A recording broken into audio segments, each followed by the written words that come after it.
Millions of LGB people are absolutely fed up.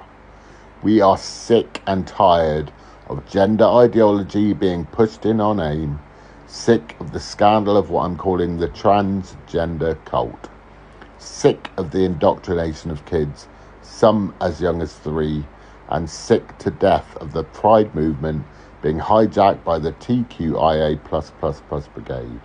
This isn't what we fought for, and it's time for gay people to stand up, reclaim our voice, and tell the alphabet mafia to stay in their own lane. Let's start with the heart of it. The LGB community, lesbians, gays, men, bisexual, we built our movement on a simple truth. We love who we love, and that's okay. We fought for decades against discrimination, violence and shame. We marched, we protested, we faced down bigotry to carve out a world where we could live authentically. That was pride, a celebration of our right to exist as we are, rooted in the reality of our sexual orientation, but somewhere along the line our movement got infiltrated, and now it's unrecognisable. Enter gender ideology, a belief system that says your feelings define your reality, that biology is irrelevant, and that anyone who disagrees is a bigot. It's not our fight.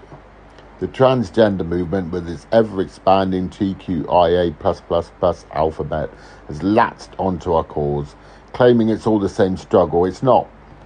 Being gay is about who you love, not about rejecting your body or rewriting science, yet this ideology is being carried out under the same rainbow flag as if we all signed up for it. We didn't. And we're done letting it speak for us. The real scandal, though, is what's happening to kids.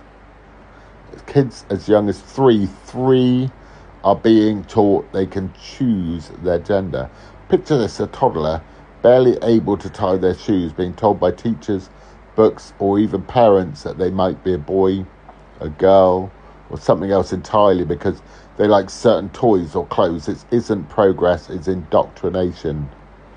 Schools are rolling out curriculums that push gender identity over basic biology. Social media platforms amplify it, with influencers telling kids that feeling awkward means they're trans.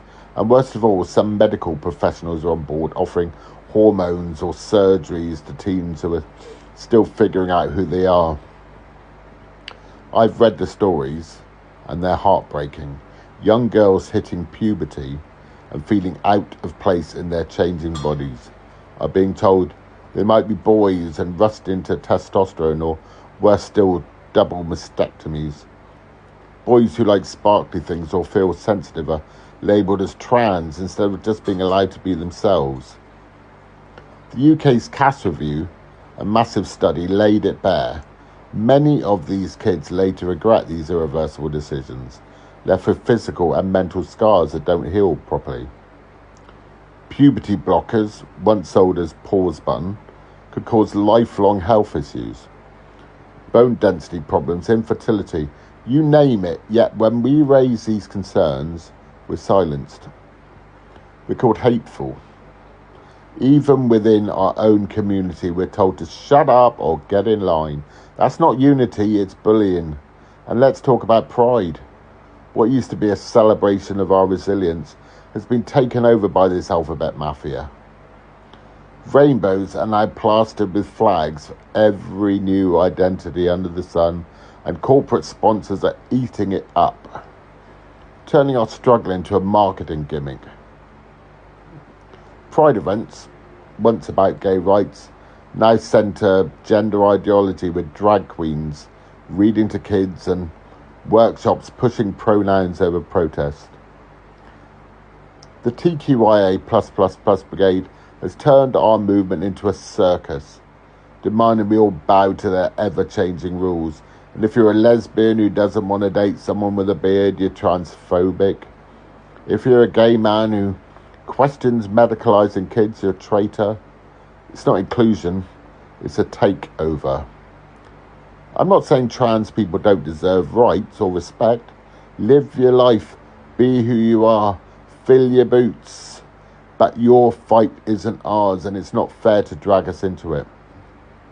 The LGB community is about sexual orientation, not gender identity. We don't owe anyone our platform, especially when it's being used to push ideas we don't agree with. And we definitely don't owe anyone our silence when kids are being harmed. Children need time to grow, to explore, to figure themselves out, not to be funneled into irreversible choices because adults decided their discomfort means they're trans. We know what it's like to grow up feeling different, to navigate a world that doesn't always understand. That's why we're speaking out, because kids deserve better than this. So here's the call to action. Gay people, lesbians, bisexuals, it's time to stand up. Reclaim our movement. Say no to this gender ideology nonsense being done in our name. Demand that pride goes back to its roots, celebrating who we love, not pushing a cult-like agenda. Tell the TQIA+++ brigade to stay in their lane and fight their own battles. And most importantly, protect our kids.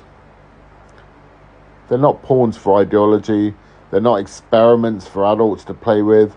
They're the future, and they deserve to grow up free from this madness. If you're with me, share this video, comment your thoughts, talk to your friends, your family, your community. Let's start a conversation that's been silenced for too long. The LGB community isn't a monolith, and we don't have to agree with everything done under our flag. We fought for the right to speak our truth, and I'm doing that now. Join me. Let's take back our voice, our pride, and our future. Thanks for listening, and let's keep it real and let's fight for what's right.